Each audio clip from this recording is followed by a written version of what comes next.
Hello everyone, this is me Amrit and welcome to my channel English tutor Amrit. My dear friends, আজকে আমি wings যে বইটা রয়েছে পশ্চিমবঙ্গ পর্ষদের সাপোর্ট মেটেরিয়াল হিসেবে ইংলিশ ক্লাস 4-এর পার্ট 2 সেখানকার যে অ্যাক্টিভিটিসগুলো রয়েছে সেটা সলভ করে দেবো। এখানে মূলত 74 পেজ যেটা দেওয়া রয়েছে, কি দেখো, match the pictures and the players.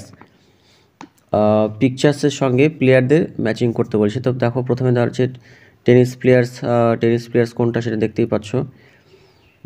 Next দেওয়া রয়েছে ক্রিকেট প্লেয়ার্স, উপরেরটার সঙ্গে ম্যাচিং হবে। হকি প্লেয়ার্স একদম নিচেরটা। ফুটবল দেখতেই পাচ্ছ। নেক্সট দেখো কী বলছে, লুক অ্যাট দ্য পিকচার, পরের পেজে অর্থাৎ 75 পেজে। ঠিক আছে, তো 75 পেজে একটা ছবি দেখতে পাচ্ছি, কিছু বাচ্চা আছে ছবিতে, তারা খেলছে।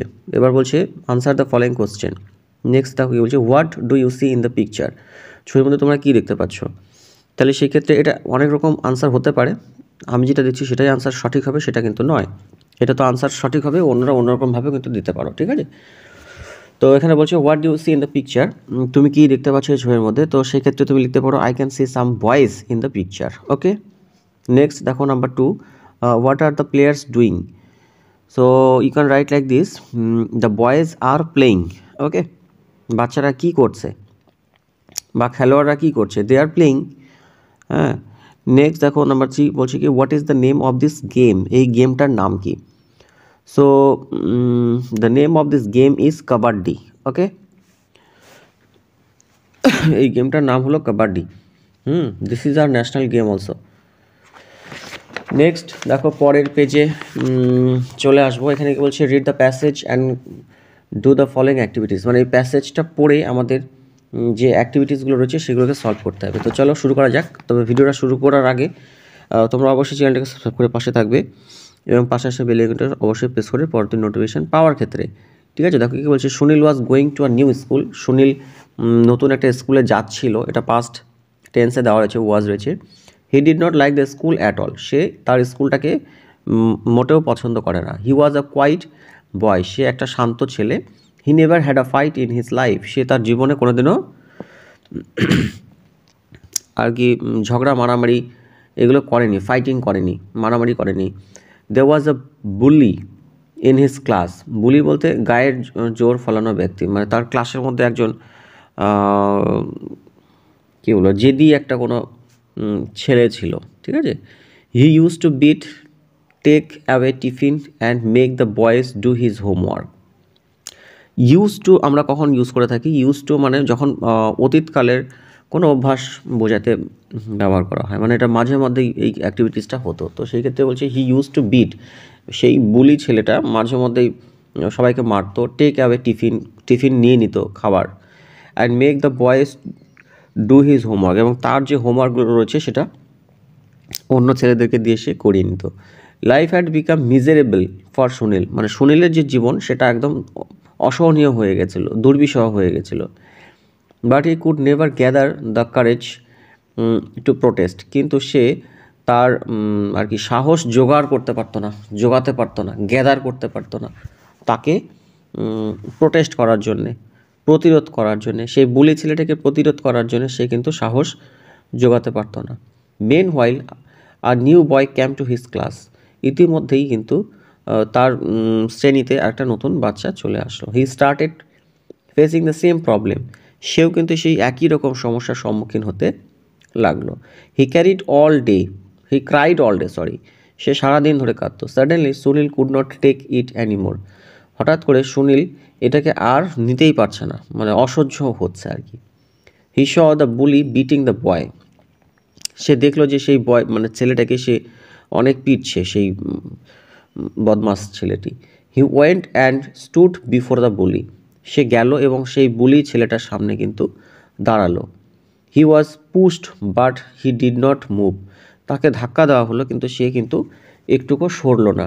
That was the first day Sunil hit someone, এই দিনই ছিল প্রথম যে সুনীল কাউকে সে আর কি ধাক্কা মারলো বা হিট করলো, আঘাত করলো। He did so to save his friend, সে তার বন্ধুটাকে রক্ষা করার্থে কিন্তু সে এটা করেছিল। He never knew he could do it, সে জানতোই না সে কীভাবে সেটা করেছিল। Everyone in the class was delighted, সবাই কিন্তু সেই ক্লাসের মধ্যে আনন্দিত হয়েছিল, ডিলাইটেড হয়েছিল, খুশি হয়ে গেছিল। Sunil had emerged as the Saviour.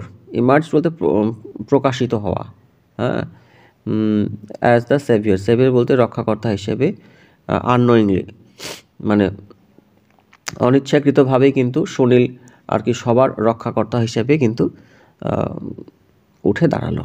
ঠিক আছে, এবারে আমরা অ্যাক্টিভিটিস জোনে চলে যাব। অ্যাক্টিভিটিসগুলো কী রয়েছে সেটা 1 by 1 করব। ঠিক আছে, দেখো অ্যাক্টিভিটি 1কে বলছে আনসার দ্য ফলোয়িং কোশ্চেন। এখানে কিছু কোশ্চেন দেওয়া আছে, সেগুলো কিন্তু আনসার করতে হবে। Why did Sunil not want to go to school? Sunil কেন স্কুলে যেতে চেয়েছিল না? তো সেক্ষেত্রে কী হবে, Sunil did not like the school at all. সে আর কি যেতে চেয়েছিল না, because there was a bully in his class. এইটুকু তোমরা লিখে দেবে। ঠিক আছে, because there was a bully in his class. এটা আরও বড় করে লিখলে আরও বেশি সুন্দর করে লেখা যেত। তো যাই হোক, বেশি বড় লিখলে বাচ্চারা আবার মনে রাখতে পারবে না, তো সিম্পলি আর কি করতে হবে। What did the bully do? সেই বুলি ছেলেটা কি করতো? তো সেক্ষেত্রে লিখবে, এখানে হি দিয়ে দেওয়া রয়েছে, হি এর পরিবর্তে আমরা নাউনটাকে বসাবো, কারণ আমরা জানি যে হিটা একটা প্রোনাউন এবং প্রোনাউন কিন্তু নাউনের পরিবর্তে বসে। তো সেই ক্ষেত্রে এখানে আমরা কি করব, the bully use to beat take away tiffin and make the boys to do his homework.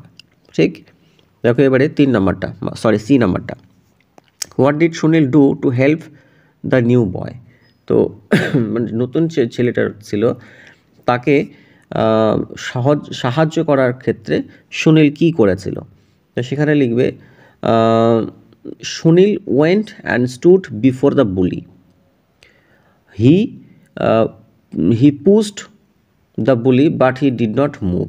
এইটুকু কিন্তু লিখতে পারো। ঠিক আছে, এবারে দেখো অ্যাক্টিভিটি 2 যেটা রয়েছে, সেই 2-এ কী হচ্ছে আনসারটা। Complete the following sentence with information from the text থেকে কিন্তু নিয়ে এই যে সেন্টেন্সটা রয়েছে এটাকে পূরণ করতে হবে।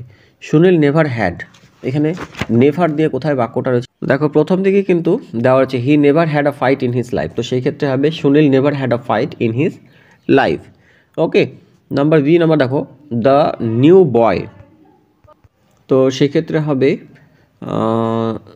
The new boy started facing the same problem. ঠিক আছে, এখানে দ্য নিউ বয় যেহেতু বলেছে, অর্থাৎ এটা নির্দিষ্ট হয়ে গেল। আর আগের লাইনটাতে এই নিউ বয় ছিল, এই new boy came to his class, মানে অনির্দিষ্ট একটা ছেলে তার ক্লাসে আসলো। এখানে যেহেতু নির্দিষ্ট করে দিয়েছে, তো সেই ক্ষেত্রে পরের আনসারটাই কিন্তু হবে the new boy started facing the same problem. Okay, next দেখো কি বলছে, that was the first time. এখানে সেম টু সেম লিখে দেওয়া রয়েছে, বইয়ের লাইনটা লিখে দিলেই হবে। That was the first time, that was the first day Sunil hit someone. Okay, এবারে নেক্সট দেখো ডি নাম্বারটা কি বলছে, Sunil had emerged as the saviour unknowingly. Okay, আশা করি তোমরা বুঝতে পেরেছ। এবারে নেক্সট দেখো কি বলছে, let's learn, read the following sentences carefully. মানে বাক্যগুলো যত্ন সহকারে পড়ো। Underline the nouns and circle the words describing the nouns, মানে আন্ডারলাইন দ্য নাউন্সগুলোকে আন্ডারলাইন করতে বলেছে, and circle the words describing the noun, এবং যে ওয়ার্ডগুলো নাউনকে ডেসক্রাইব করছে, বর্ণনা করছে, সেগুলোকে সার্কেল করতে বলছে। 2 আর ডান ফর ইউ, মানে দুটো তোমাদেরকে করে দিয়েছে। কি করে দিয়েছে সেটাও আমরা একটু দেখে নিই, তাহলে বুঝতে পারবো। Hockey is a popular game. তো হকি একটা নাউন রয়েছে আর গেম একটা নাউন রয়েছে, গেমটাকে কিন্তু বলছে পপুলার। ঠিক আছে, তাহলে সেটা হয়ে গেল কি অ্যাডজেক্টিভ। ডেসক্রাইবিং ওয়ার্ড মানে হলো গিয়ে অ্যাডজেক্টিভ। পরেরটাতে দেখো কি বলছে, Sourav Ganguly is one of the famous sportsmans in India. Sourav Ganguly একটা নাউন, সেই জন্য আন্ডারলাইন করেছে। আর স্পোর্টসম্যান এটাও একটা নাউন, সেটা আন্ডারলাইন করেছে। এবং স্পোর্টসম্যানটাকে কিন্তু ফেমাস বলেছে, কেমন ফেমাস, বিখ্যাত, সেই জন্য এটা কিন্তু সার্কেল করে দেওয়া রয়েছে, মানে এটা একটা অ্যাডজেক্টিভ। এবারে দেখো 3 নম্বরটা কী বলছে, Ruby is a ton girl. তো রুবি একটা নাউন বোঝাচ্ছে, তো এটা আন্ডারলাইন হবে, আর গার্লটা আন্ডারলাইন হবে, এবং গার্লটা কেমন, টল, তো টলটা হবে সার্কেল। ওকে, নেক্সট দেখো number 4, Mamita is a helpful friend. তো মমিতা একটা নাউন, এটা আন্ডারলাইন হবে, ফ্রেন্ড এটা একটা নাউন, এটা আন্ডারলাইন হবে, এবং হেল্পফুলটা অ্যাডজেক্টিভ হবে। ওকে, নেক্সট দেখো নাম্বার 5 কী বলছে, she is a kind mother. শিটা প্রোনাউন, তো এটা আন্ডারলাইন হবে না। মাদারটা কিন্তু নাউন, এটা আন্ডারলাইন হবে, এবং মাদারটা কেমন, কাইন্ড, মানে খুব দয়ালু মা। ঠিক আছে, তো আশা করি তোমরা বুঝতে পেরেছো। ভিডিওটা ভালো লাগলে অবশ্যই চ্যানেলটাকে সাবস্ক্রাইব করে পাশে থাকবে। Thank you for watching the whole video.